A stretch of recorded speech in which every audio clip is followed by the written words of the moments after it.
Eu vou tentar ser o mais objetivo nesse vídeo, embora eu ache que seja muito difícil. Pode ficar tranquilo que não vai ser um daqueles vídeos 10 fatos sobre mim, não. Pra falar a verdade, eu nem gosto de falar sobre mim, eu prefiro passar informação. Mas tem muita gente aqui que já me segue há muito tempo. Muita gente aqui que tem muito carinho pelo canal. Muitas pessoas que até financiam esse canal. Que mesmo que eu não saiba quem são, essas pessoas me têm como se fosse da família, já que estão sempre acompanhando. Então, para essas pessoas, essas que se importam de verdade, eu vou contar um pouco da minha história. Só para você ter uma ideia de quem sou eu. Digo um pouco só da minha história porque eu tenho 30 anos de idade e passar isso num vídeo de alguns minutos seria impossível. Esse vídeo é importante para mostrar para você como as fases da vida, mesmo que sejam ruins ou até péssimas, são imprescindíveis para formar quem você é. Então, se você não vê esse vídeo até o finalzinho, nem dá a sua opinião a respeito. Eu nasci em Bangu, no Rio de Janeiro, mas quando eu ainda era pequeno, meus pais se mudaram para Resende, interior do Rio. Se mudaram porque na época meu pai tinha passado no concurso da INB, a indústria nuclear, que fica em Resende. A minha mãe é cabeleireira até hoje, trabalha em pé o dia inteiro e já tem uma idade um pouco avançada, embora ela não aparenta ter. E a saúde dela já está debilitada devido aos anos de trabalho.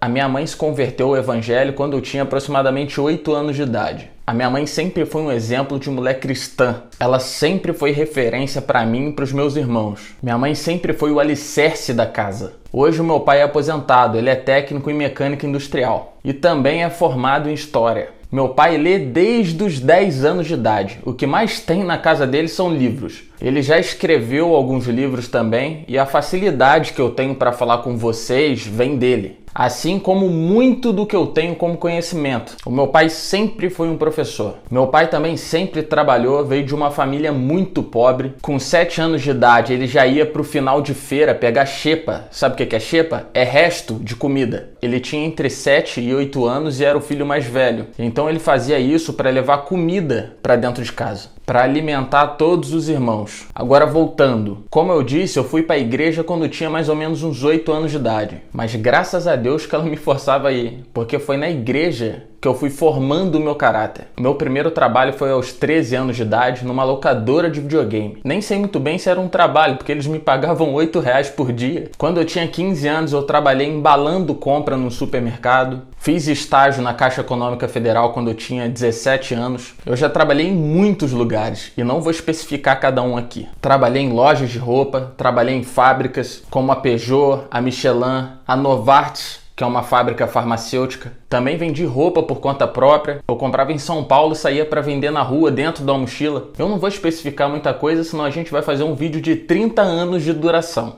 A minha infância foi difícil. Foi uma infância muito difícil. Meu pai ficou alguns anos na INB, ele era concursado, mas depois de um tempo ele saiu, porque ele tem alguns problemas com hierarquias. E isso eu herdei dele também. Então, em muitos momentos, quando eu era criança, a gente passou por necessidade. Tiveram momentos da gente não ter 15 centavos para comprar um pão.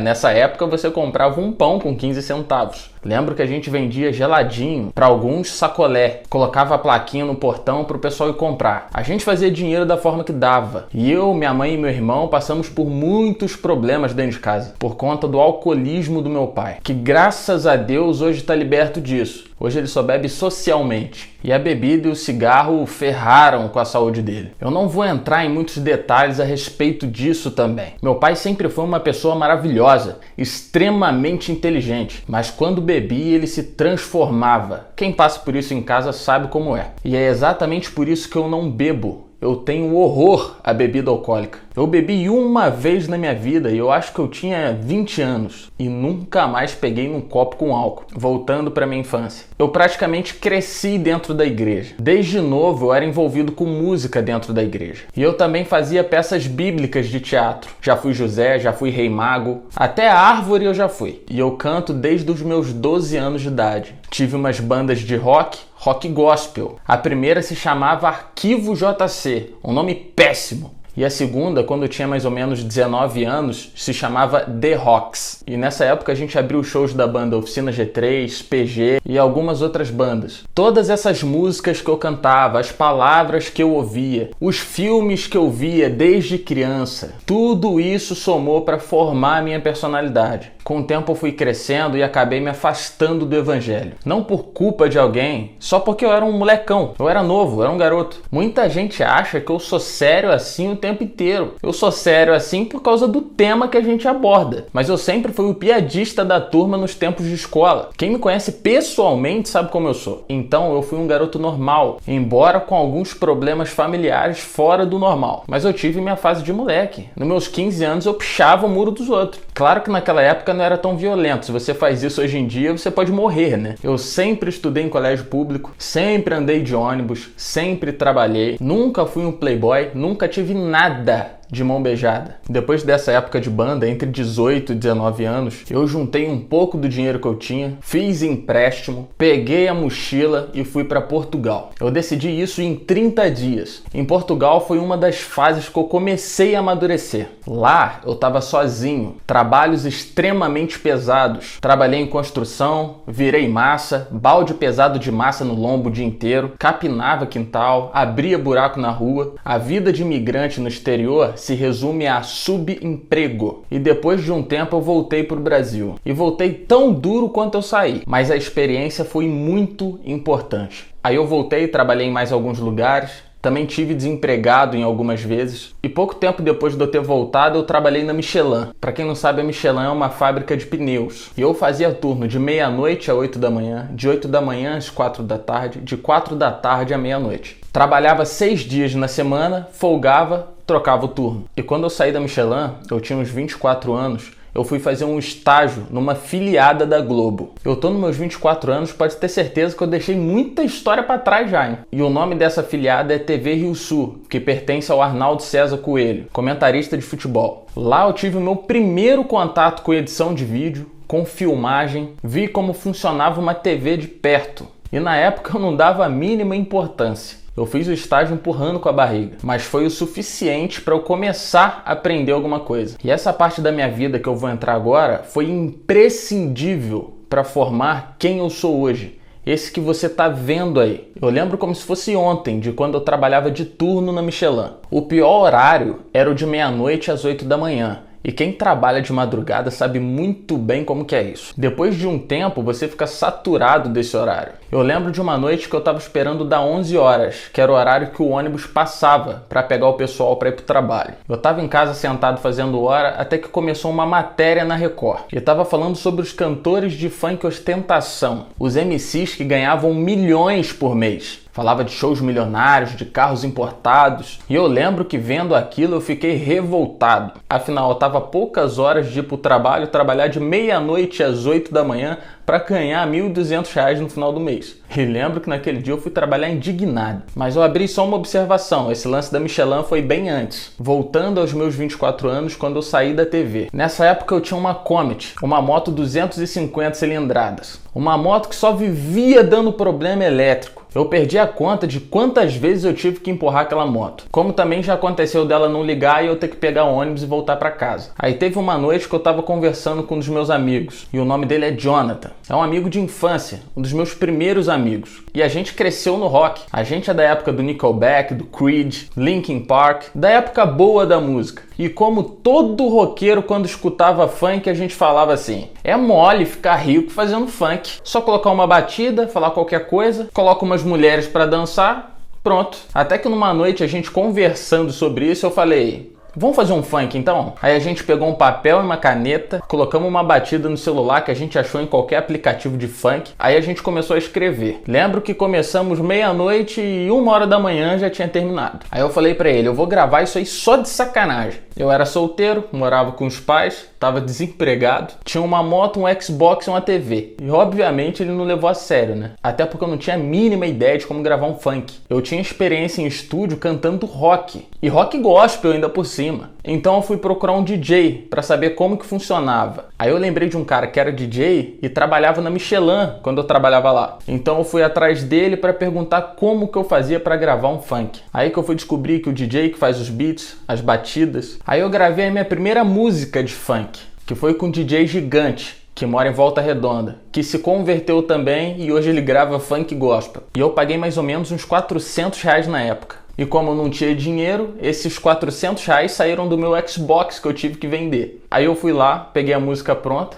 que saiu muito melhor do que eu ainda imaginava, mas com uma vergonha alheia do caramba, já que eu cresci no rock. E roqueiro vai entender muito bem o que eu tô dizendo, porque você vai sentir essa vergonha alheia aí. Aí eu pensei, eu já fiz a música, agora eu vou fazer o clipe dela. E isso aí foi no início de 2014. Aí eu achei uma menina que produzia vídeos. E na época ela já me conhecia dos tempos de rock. E quando eu apresentei a proposta pra ela, ela falou, não, só deve estar brincando comigo, né? Não, Diego, você não. Aí eu expliquei mais ou menos pra ela a ideia, o que eu tava planejando. E ela me cobrou mais ou menos R$3.000 pra gravar o clipe. Mas eu tava duro e já tinha vendido o Xbox. O que tinha me sobrado era uma TV e uma moto que eu tinha que empurrar. Então eu fui e vendi a moto para pagar o clipe. Foi o primeiro clipe de funk na região sul-fluminense. Nem os que de fato eram funkeiros tinham feito algum clipe. Aí aquilo que eu fiz na zoeira foi que deu certo. Você que é um pouco mais velho, você lembra dos tempos de Mamonas Assassinas? Foi a mesma lógica. Quando o Mamonas Assassina tocava rock and roll sério, ninguém dava atenção para eles. E eles ainda foram humilhados em muitos eventos. Aí quando resolveram fazer música zoando, foi aí que fizeram sucesso. Em 2014, era a modinha do funk ostentação. Aquele MC da Leste tinha sido morto e com isso levantou a polêmica sobre o assunto e começaram a aparecer alguns MCs, MC Guimê, Lon e alguns outros que surgiram dessa época aí. E quando a gente postou o vídeo, deu mais de 100 mil visualizações em poucos dias. É claro que hoje não é nada, mas na época era um número considerável, ainda mais tratando de uma região de interior que não tinha nada. Então eu, que nessa época era um molecão, só tinha 600 amigos no Facebook, pulou para 5 mil amigos em 3 dias. Aí a mesma TV que eu trabalhei, afiliada da Globo, entrou em contato comigo para fazer uma matéria sobre o clipe. E como era uma cidade de interior, o vídeo virou rápido. E foi nessa época do clipe, no início, antes de ter soltado ele, que eu conheci a minha esposa, quem é minha esposa hoje, que é advogada, que não tem nada a ver com funk. Depois da matéria na TV, algumas boates começaram a me ligar, pedindo para eu fazer shows entre 15 e 20 minutos por R$500 a R$600. Então é por isso que essa galera do funk que canta hoje em dia ganha muito dinheiro. Porque cantam entre 15 e 20 minutos e fazem uns 5 shows num dia. E esses caras recebem no mínimo uns R$5.000 por show. Mas como que eu ia fazer show se eu não conhecia letra nenhuma? E eu só tinha uma música. Então antes de fazer os shows eu tinha que ir para casa, colocar fone de ouvido e ouvir funk para gravar as músicas. Eu escrevia a letra na mão para não esquecer. E por isso que eu sempre cantava de óculos escuros, para poder ler a letra da música. Foi nesse processo de fazer clipe que eu me aprofundei em filmagem e edição. Foi vendo de perto que eu aprendi. Mas isso tudo foi muito passageiro. Logo os shows acabaram, até porque eu não dominava daquilo que eu estava fazendo. Eu cantava rock, fazer os clipes eu achava muito legal, porque eu gostava de participar da produção do vídeo. Mas os shows me deixavam incomodado porque era um ambiente do qual eu não pertencia. Nem beber eu bebia. Eu cresci dentro da igreja, eu nunca fui de sair pra balada. Mas com esse novo trabalho eu tinha que estar em boate todo final de semana. Até que os shows acabaram. Por que tinha dado certo até então? Porque tudo que você faz na vida, no qual você acredita e você se sacrifica e se dedica para fazer aquilo, pode ter certeza que vira. Eu sacrifiquei muita coisa para produzir a música e fazer o clipe, mas eu não consegui manter aquilo porque não fazia parte de quem eu era. Só uma observação, assim como você nunca me ouviu falar palavrões aqui nos vídeos do canal, mesmo com raiva, nem no funk eu fazia isso. Nas minhas letras não tinham palavrões, nem palavras insultando mulheres, porque isso não fazia parte da minha personalidade. Então é o que eu falo para muitos, o problema não é o funk, O problema é como usam da ferramenta. Nos Estados Unidos, o hip hop é usado da mesma forma que o funk. Em alguns países latinos, o reggaeton é usado da mesma forma que o funk. Da mesma forma que muitos sertanejos universitários cantam besteira, pagode também, por aí vai. Vocês lembram do MC Leozinho, que desapareceu da mídia? Eu nunca vi aquele cara cantar safadeza. E agora aos que amam rock como eu, o Mamonas Assassina corrompia uma geração extremamente inocente, se comparada à geração de hoje. Nessa época o funk nem tinha vez, e o Mamonas Assassina cantava Sabão Cracrá. Fui convidado por uma tal de Suruba. A maioria das letras eram péssimas. Da mesma forma, Woodstock em 69, com John Cocker, Jimi Hendrix e mais um monte de lendas da música, deram início à destruição da cultura americana. Empurravam sexo e drogas goela abaixo dos outros. Todo mundo drogado a céu aberto. Mas hoje é considerado como um festival revolucionário. Então, sem hipocrisia. Obviamente que o funk de hoje nem chega perto do que era o funk em sua origem, quando criaram como forma de protesto, como forma de mostrar a realidade na periferia. Como eu só quero é ser feliz, andar tranquilamente na favela onde eu nasci. Essas eram as letras iniciais. Então o problema não é o funk. O problema não é a faca, o problema não são as armas de fogo, o problema não são os meios de comunicação, o problema são os cretinos que usam disso de forma cretina. Então, voltando, poucos anos depois eu resolvi fazer o meu último clipe. Eu comprei uma câmera, uma Canon 70D, que é a câmera que eu uso até hoje, mas eu não tinha dinheiro para pagar a música. Vendi almoço para comprar janta. Então o projeto do último clipe acabou aí. Eu fiquei desempregado um tempo, e nessa época eu e minha esposa, que não era esposa ainda, morávamos juntos. E no tempo que eu tinha disponível, eu comecei a aprender Photoshop no YouTube. Eu via tutorial o tempo inteiro. Eu pegava a câmera, tirava fotos na rua e depois fazia testes de montagem no Photoshop no notebook velho que eu tinha. E no passar do tempo, eu acabei ficando bom naquilo. Essas imagens que você vê na capinha dos vídeos hoje, eu só consigo fazer dessa forma porque eu tive que aprender um dia. E foi nessa época que eu aprendi a mexer com Photoshop. E eu lembro que no Dia dos Namorados eu saí com minha esposa para fazer umas fotos nossas na rua. Aí eu fiz as fotos, editei e postei no Dia dos Namorados. Eu que estava desempregado, logo depois que eu postei a foto, as pessoas começaram a perguntar: cara, quem fez essa foto? Aí, graças a Deus, eu caí de paraquedas no mundo da fotografia. Fiquei alguns anos trabalhando com isso. Dava para fazer um pouco mais de R$4.000 por mês. Talvez na capital não seja nada, no interior é algum dinheiro. E como eu já estava estabilizado, já entendia da câmera, já entendia de fotografia, eu resolvi fazer o meu último clipe. Resolvi fazer o meu clipe próprio, porque em 2014 eu não tinha equipamento, não sabia nada, então eu precisava que as pessoas produzissem para mim. Eu até dava ideias de roteiro, mas não ficava como eu queria que ficasse. Então eu resolvi fazer uma música nova e um clipe novo. E dessa vez nem foi puxado muito pro funk, foi mais puxado pro pop. Aí numa madrugada eu bolei uma história e fiz a música. E essa música eu levei 8 horas para fazer. O nome da música é Agente Secreto. Qualquer hora eu vou postar esse clipe aqui no YouTube para todo mundo ver. Aí quem achar legal curte, quem não achar legal bate, pouco importa. O foco do canal nem é esse, é só por uma questão de curiosidade. Quem acompanha o canal há um tempo sabe que às vezes eu coloco vídeo de música aqui. E é claro que esse vídeo, embora tenha sido muito bem feito, não foi um sucesso. Porque não basta fazer um vídeo, é preciso alcançar o público. E se você não tem ferramenta e dinheiro para isso, esquece. A não ser que você esteja fazendo algo que seja propósito de Deus. Aí não tem ferramenta e falta de dinheiro que segure. Vai para frente, não importa como seja. Claro que eu não estou falando do funk, estou falando de projetos pessoais que você tem. E não tinha como ter dado certo, minha fase já tinha acabado. Mas acabei tendo o meu clipe por satisfação pessoal, porque o clipe é uma história, é um curta-metragem que tem até a participação do Away. Se você não sabe quem é Away, você não teve infância. Você é um garotinho juvenil criado a leite com pera. Continuei fazendo minhas fotos e abri o meu próprio estúdio. Tudo estava andando muito bem. Eu e minha esposa já havíamos nos casado, a gente já tinha voltado para a igreja. Aí a gente planejou o nosso bebê, o Dom. Com 5 meses de gravidez, minha esposa teve descolamento da placenta. Ficou 2 meses de repouso absoluto, sangrando todos os dias. Todo dia a gente vivia com medo, mas Deus guardou a vida do nosso bebê. Foi quando minha esposa voltou da licença do trabalho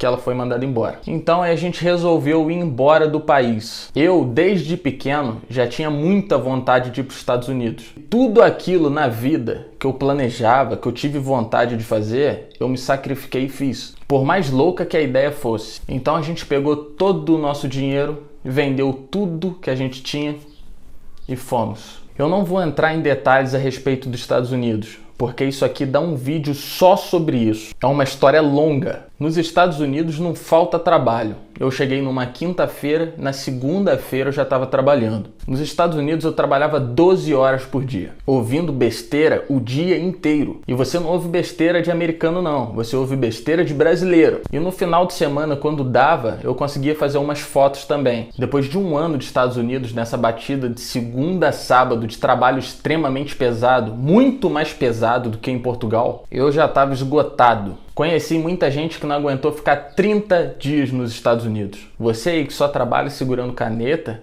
cuidado, hein? Então voltando, eu já estava esgotado, fisicamente e psicologicamente. Só quem vive no exterior sabe como é. Trabalhar a temperaturas de menos 15, menos 17 graus. Você sente dor em lugares que você nunca imaginou sentir. Os Estados Unidos foi o ponto-chave para formar quem eu sou hoje. Então eu esgotado, cheguei em casa e fui orar, fui falar com Deus. E eu lembro que era uma quinta-feira e eu falei com ele o seguinte: eu não sei, Deus, se eu estou aqui por teimosia ou se há algum propósito Deus estar aqui. Mas se tiver algum propósito, por favor, me mostra, porque eu não aguento mais, eu vou embora. E isso era numa quinta-feira. No sábado, postaram numa comunidade brasileira no Facebook que precisavam de um profissional que fazia filmagem e edição para trabalhar numa TV. Eu fui fazer entrevista no sábado mesmo, e aí eu já tinha experiência em filmagem, eu tinha o meu portfólio, que eram os clipes que eu havia feito, e também tinha experiência numa TV. Foi o suficiente para eu começar a trabalhar nessa TV na segunda-feira. E foi nessa TV que eu fiz o meu primeiro vídeo, sem pretensão nenhuma.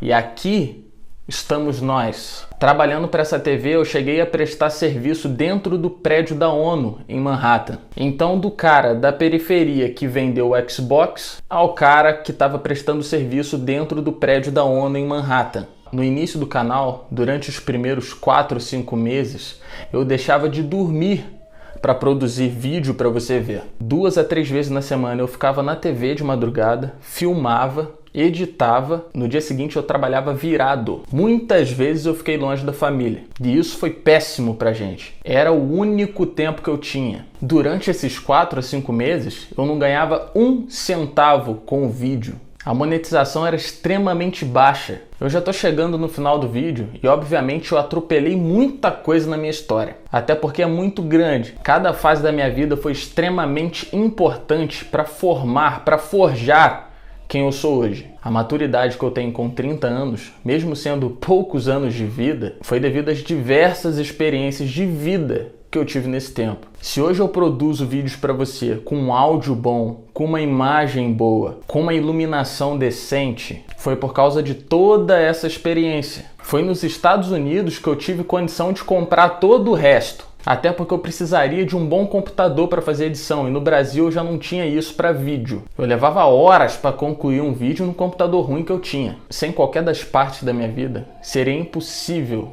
esse canal. Uma coisa foi somando com uma outra, até construir um todo. Eu comecei os vídeos dando foco no Face, nem era no YouTube. Faz 9 meses só que eu tô fazendo esses vídeos, mas o canal foi criado em 2016. Onde eu tinha colocado 2 vídeos de música, que devem estar no canal ainda. Em apenas 9 meses, quase 500 mil pessoas. Graças a Deus e graças a vocês, porque vocês são essas pessoas. Nesse tempo a gente conseguiu arrecadar mais de 600 mil reais. Se a gente juntar todas as campanhas que a gente fez para ajudar pessoas aqui. O Willy, Lucas, Kaique, Malu, quem acompanha o canal sabe. Crianças com câncer, paralisia cerebral, entre outras coisas. Hoje eu sou casado, tenho 30 anos de idade, tenho um filho de 2 anos e meio que tem espectro autista. Para você que não sabe, autismo não é uma doença. Autismo é uma deficiência. E atualmente minha esposa faz pós-graduação de terapia de educação de autistas. Não é esse o nome, mas é só para você entender. E a gente espera que no futuro próximo a gente possa ajudar pessoas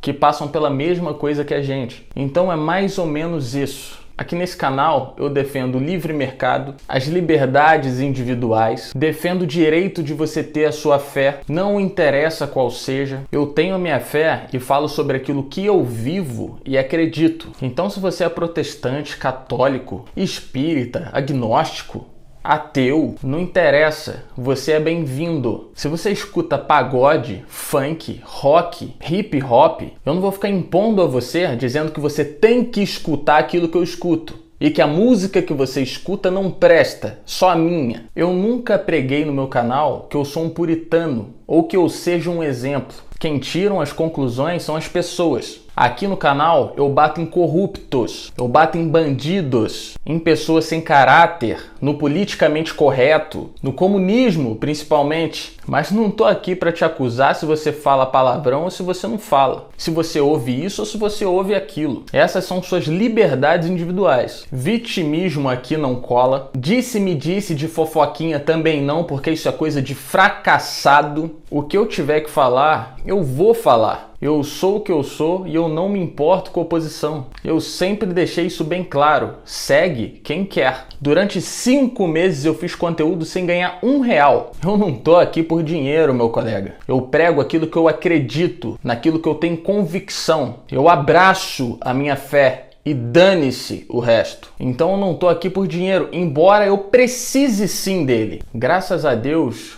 Deus dá experiência suficiente para a gente amadurecer. Mas infelizmente tem gente que não consegue fazer isso. Gente com cérebro de rato, que não evolui, que não é bem sucedido em nada, que fica preso no passado. Não só dele, mas no dos outros. Tem muitos que escrevem nos comentários: o Diego, como sempre, muito sensato. Isso só é possível porque eu não sou mais aquele moleque que só ouvia o rock and roll. Eu já tive duro, já tive com dinheiro, já tive em países desenvolvidos e tô no Brasil de novo. Já fui do rock ao funk e é exatamente por isso que eu consigo ver os dois lados da moeda. Quem é de verdade sabe quem é de mentira, já dizia o Chorão, né? Esse canal não é para canalhas hipócritas, nunca foi. Muito menos para modinhas. É pra gente de verdade, pessoas do mundo real. Eu deixei muita coisa de fora, mas é basicamente isso que eu sou. Em toda a minha vida eu sempre falei o que tinha que ser dito. Por isso, eu fiz grandes amizades, verdadeiras, mas também sempre atraí críticos e invejosos. Hipócritas, fracassados, pessoas medíocres que não evoluem. Então, por favor, não seja um medíocre, não seja um hipócrita, não seja um fracassado. Aquilo que você tem como planos e metas na vida, coloque em prática, corre atrás. Porque Deus vai proporcionar situações para você que permita que você saia da venda do Xbox a um trabalho em Manhattan. E eu sou experiência viva disso. Por isso, eu não suporto vitimismo. Todos são capazes. Compartilhe essa mensagem, curta a página, se inscreva no canal. Desculpa pela demora e até a próxima.